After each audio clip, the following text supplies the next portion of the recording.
नमस्कार। MSc final के सभी विद्यार्थियों का ई क्लास में स्वागत है।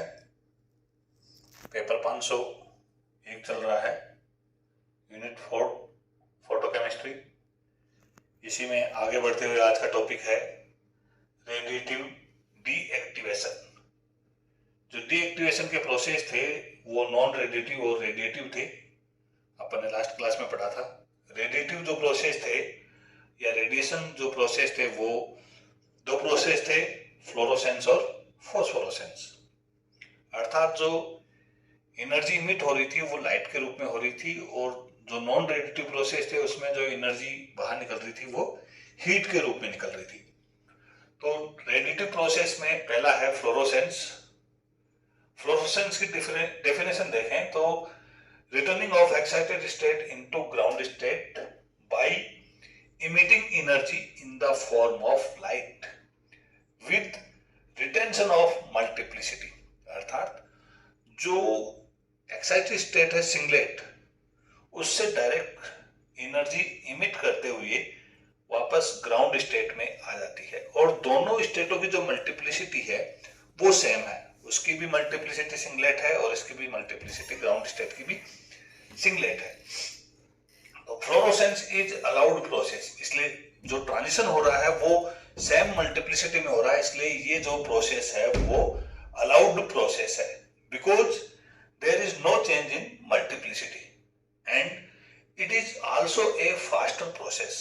ये बहुत जल्दी प्रोसेस होता है, और इसकी जो टाइम पीरियड है वो 10 की पावर -9 टू 10 की पावर -5 सेकेंड है।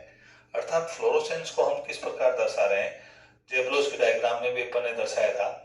सिंगलेट एक्साइटेड स्टेट से सिंगलेट ग्राउंड स्टेट में आ रहा है, और जो एनर्जी बाहर निकल रही है, इमिट हो रही है, वो लाइट के रूप में बाहर निकल रही है। दोनों की मल्टीप्लिसिटी भी सेम है, सिंगलेट एक्साइटेड स्टेट और singlet ground state. Multiplicity same होने के कारण ये जो प्रोसेस है वो अलाउड प्रोसेस है। Second topic phosphorescence. Deactivation of excited state by emitting energy in the form of light and radiation by changing spin multiplicity। अर्थात एक्साइटेड स्टेट से ग्राउंड स्टेट में आ रहा है कोई भी कंपाउंड, और इस प्रोसेस में एनर्जी बाहर निकल रही है, इमिटिंग एनर्जी, और वो फॉर्म किस फॉर्म में, लाइट फॉर्म में। लेकिन दोनों में डिफरेंस क्या है फ्लोरोसेंस और फास्फोरोसेंस में? फ्लोरोसेंस में जो मल्टीप्लिसिटी वो सेम थी, यहाँ फॉस्फोरोसेंस में जो मल्टीप्लिसिटी है वो चेंज हो गई, चेंजिंग स्पिन मल्टीप्लिसिटी। अर्थात एक्साइटेड स्टेट यहाँ है ट्रिपलेट स्टेट और ग्राउंड स्टेट है वो सिंगलेट स्टेट, तो मल्टीप्लिसिटी चेंज हो गई। एक की ट्रिपलेट स्टेट है, एक की ग्राउंड स्टेट है। मल्टीप्लिसिटी चेंज होने के कारण ही जो ये ट्रांजिशन है वो फोरबिडन ट्रांजिशन, अर्थात ये ट्रांजिशन अवरुद्ध है, ट्रांजिशन नियम के अनुसार नहीं होना चाहिए, इसलिए इसको कहते हैं this process is forbidden process and it is also slow process. वो तो फास्ट प्रोसेस था, ये स्लो प्रोसेस है, और ये 10 की पावर -5 टू 10 की पावर -3 सेकंड में पूर्ण होता है। इसको संपूर्ण फॉस्फोरोसेंस को हम इस प्रकार दर्शाते हैं, ये ट्रिपलेट स्टेट है, ये सिंगलेट ग्राउंड स्टेट है, ये एक्साइटेड स्टेट से ग्राउंड स्टेट में आ रहा है, तो दोनों की मल्टीप्लिसिटी चेंज है, ये ट्रिपलेट है और ये सिंगलेट है, इसलिए ये ट्रांजिशन फोरबिडन ट्रांजिशन हुआ, और जो लाइट रेडिएशन बाहर निकल रहे हैं वो लाइट के रूप में बाहर निकल रहे हैं। अगला टॉपिक हमारा क्वांटम यील्ड और क्वांटम एफिशिएंसी। इसकी परिभाषा देखें क्वांटम एफिशिएंसी की, तो the efficiency of A photochemical reaction is often expressed in term of quantum efficiency और quantum yield which denoted by Q या phi। ये phi से हम इसको दर्शा रहे हैं। It is defined as the number of molecule reacting per quantum of light absorbed। अर्थात पर क्वांटम एब्जॉर्ब जो लाइट है उसको एब्जॉर्ब किया या उसके एक क्वांटा एब्जॉर्ब से कितने मॉलिक्यूल एक्साइट हुए या कितने मॉलिक्यूल रिएक्टेंट हुए या कितने मॉलिक्यूल फॉर्म्ड हुए, ये जो रेशियो है वो है क्वांटम यील्ड या quantum efficiency.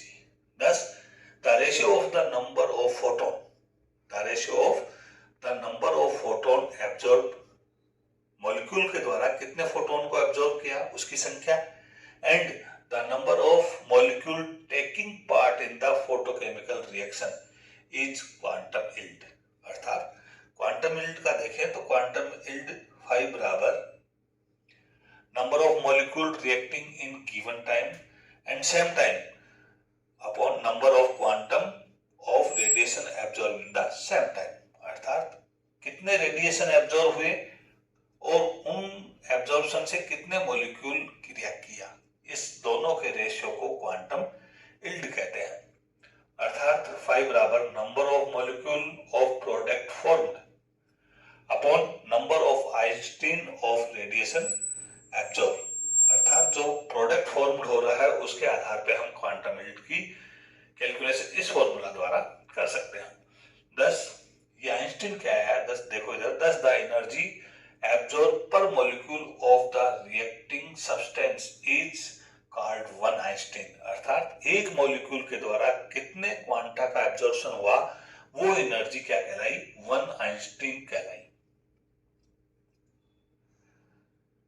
If the law is correct, then quantum yield should be equal to 1।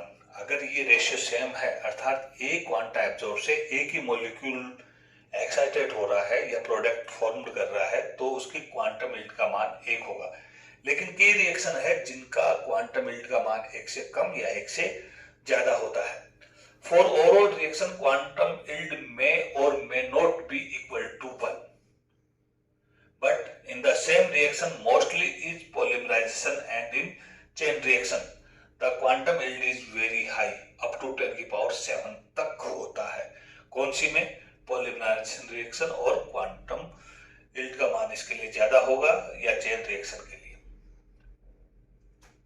Therefore quantum yield give the information about the nature of secondary process। अर्थात यदि quantum yield का मान ज्यादा है, इसका मतलब उसमें सेकेंडरी प्रोसेस किस प्रकार संपन्न हो रहा है, क्योंकि प्रोडक्ट का फॉर्मेशन वो है, हमने लास्ट क्लास में देखा था, सेकेंडरी प्रोसेस में ही हो रहा है। फोटोकेमिकल रिएक्शन 2 प्रोसेस में बता दिया था, प्राइमरी प्रोसेस और सेकेंडरी प्रोसेस में, लेकिन जो प्रोडक्ट फॉर्मेशन हो रहा है वो सेकेंडरी प्रोसेस में ही होता है। अगला देखें हम topic, reason for low quantum yield. Low quantum yield का सबसे महत्वपूर्ण कारण तो यह है कि जो प्राइमरी प्रोसेस में एक्साइटेड मॉलिक्यूल बना वो डीएक्टिवेट हो जाता है प्रोडक्ट फॉर्मेशन से पहले ही, या second the primary photochemical process में गेट रिवर्स्ड, वापस आ जाता है, रिवर्स हो जाता है। या थर्ड रीजन ये है कि जो एक्साइटेड मॉलिक्यूल बने वो या तो कोलिजन हो गया उनका किसके साथ, नॉन एक्साइटेड मॉलिक्यूल के साथ, इसलिए वो प्रोडक्ट फॉर्मेशन नहीं कर सके। Collision of excited molecule with non excited molecule take place during the reaction. Reaction के दौरान क्या हुआ, जो एक्साइटेड मॉलिक्यूल बने थे वो कोलिजन कर लिया किसके साथ, नॉन एक्साइटेड मॉलिक्यूल या ग्राउंड स्टेट मॉलिक्यूल के साथ, इसलिए वो प्रोडक्ट में भी परिवर्तित नहीं हो पाए। फोर्थ रीजन ये होता है कि the dissociation fragments of reacting molecule may recombine to form the original molecule. अर्थात जो मॉलिक्यूल था एक्साइटेड मॉलिक्यूल वो डिसोसिएट हो गया और रिकम्बाइन होकर वापस ओरिजिनल मॉलिक्यूल के रूप में बन गया। यह रिवर्सिबल प्रोसेस है। तो इन 5 रीजन के कारण क्वांटम यील्ड का मान लो रहता है। अर्थात हम 5 कारण में यही देखा कि जो एक्साइटेड मॉलिक्यूल है वो प्रोडक्ट बनाने से पीछे हट रहा है, रिवर्स हो रहा है, इसका मतलब क्वांटम यील्ड का मान सदैव ही कम होगा। सेकंड टॉपिक है reason for high quantum yield. सबसे पहले हाई क्वांटम यील्ड मैंने बता दिया आपको, पहले भी अपन ने देख लिया। यहाँ चेन रिएक्शन है या पॉलीमराइजेशन हो रहा है, उन ऐसी रिएक्शनों के लिए क्वांटम यील्ड का मान ज्यादा है। पहला कारण है the primary process of absorption of radiation produce excited free radical which give chain reaction. अर्थात प्राइमरी प्रोसेस में जो एक्साइटेड मॉलिक्यूल बना है वो फ्री रेडिकल बना रहा है और फ्री रेडिकल बनने के बाद चेन रिएक्शन संपन्न हो रही है, तो इसी कारण क्वांटम यील्ड का मान ज्यादा होता है। दूसरा reason, with the formation of excited free radical in the primary process they undergo secondary process। and each secondary process again generate excited free radical. Thus, by absorbing only one quanta of radiation, एक quanta के absorption से देखो कितने molecule excited हो गए, बहुत ज्यादा molecule excited हो जाते हैं और फ्री रेडिकल में कन्वर्ट हो जाते हैं. Several reactant molecule undergo chemical reaction, अर्थात एक से ज्यादा मॉलिक्यूल प्रोडक्ट फॉर्म में भाग लेते हैं. Therefore, quantum yield phi will be higher than unity. For example देखें हम, सबसे पहला एग्जांपल है decomposition of HI. Decomposition of HI के लिए देखें तो क्वांटम यील्ड का मान 2 होता है, अर्थात यूवी रेडिएशन की उपस्थिति में HI पहले फ्री रेडिकल बना लेता है, हाइड्रोजन फ्री रेडिकल और आयोडीन फ्री रेडिकल. ये प्राइमरी प्रोसेस है. सेकेंडरी प्रोसेस में इन दोनों में से हाइड्रोजन फ्री रेडिकल पुनः HI ग्राउंड स्टेट मॉलिक्यूल के साथ क्रिया करता है और H2 and iodine free radical बना लेता है. आयोडीन फ्री रेडिकल पुनः आयोडीन फ्री रेडिकल के साथ क्रिया करके I2 बना लेता है, अर्थात सेकेंडरी प्रोसेस में प्रोडक्ट का फॉर्मेशन हो रहा है I2 और H2. इस प्रकार यहाँ मॉलिक्यूल जो रिएक्टिंग मॉलिक्यूल है वो ज्यादा भाग ले रहे हैं एक क्वांटा एब्जॉर्प्शन के कारण, इसके लिए क्वांटम यील्ड का मान 1 से ज्यादा है. और जहां इंटरमीडिएट बन रहे हैं वो इंटरमीडिएट भी एक्ट एज ए कैटालिस्ट की तरह काम कर रहे हैं. दूसरा एग्जांपल है फॉर्मेशन ऑफ HI. इसके लिए जो फाई का मान है वो बहुत ज्यादा 10 की पावर 4 तक, अर्थात क्वांटम यील्ड का मान 10 की पावर 4 होता है.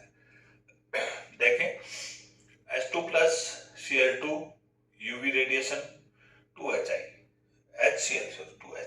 HCl मॉलिक्यूल का फॉर्मेशन करते हैं.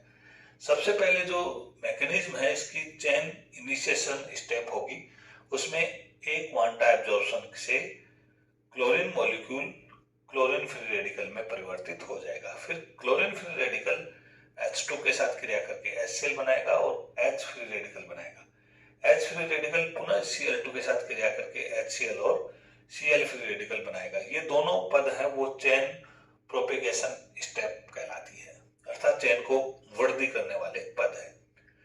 उसके बाद Cl फ्री रेडिकल क्रिया करके Cl2 बना लेते हैं. ये चेन टर्मिनेशन स्टेप है, अर्थात चेन प्रोपेगेशन स्टेप के कारण सेकेंडरी प्रोसेस ज्यादा होने के कारण इसकी क्वांटम यील्ड का मान 10 की पावर 4 तक होता है. लो क्वांटम यील्ड एग्जांपल देखें तो एक एग्जांपल है फॉर्मेशन ऑफ HBr. इसकी जो क्वांटम यील्ड का मान बहुत कम है 0.01, अर्थात क्वांटम यील्ड का मान 0.01 क्यों है? क्योंकि यहाँ प्रोडक्ट फॉर्म हो रहा है, उससे पहले ही रिएक्टेंट जो है वो रिवर्स हो रहे हैं. देखते हैं सबसे पहले मैकेनिज्म वही चेन इनिशिएशन स्टेप जिसमें ब्रोमीन फ्री रेडिकल का निर्माण होता है. ब्रोमीन फ्री रेडिकल H2 के साथ क्रिया करके HBr और हाइड्रोजन फ्री रेडिकल बनाती है. हाइड्रोजन फ्री रेडिकल पुनः ब्रोमीन के साथ क्रिया करके मॉलिक्यूल के साथ क्रिया करके HBr और Br फ्री रेडिकल, ये कहलाया चेन प्रोपेगेशन स्टेप. इसके बाद में जो H फ्री रेडिकल है वो इस प्रोडक्ट HBr के साथ क्रिया कर रहा है. देखो यहाँ तो जो प्रोडक्ट बन रहा है वो रिवर्स हो रहा है, काम आ रहा है, और H2 और Br फ्री रेडिकल बनाता है. ये पद है वो चेन इनहिबिशन स्टेप कहलाती है और इस चेन इनहिबिशन पद के कारण इसकी क्वांटम यील्ड का मान बहुत कम होता है.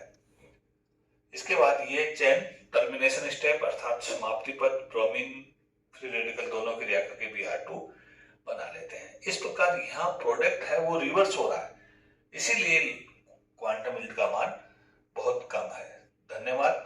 आज की क्लास में इतना ही. इसकी PDF आपको उपलब्ध करवाई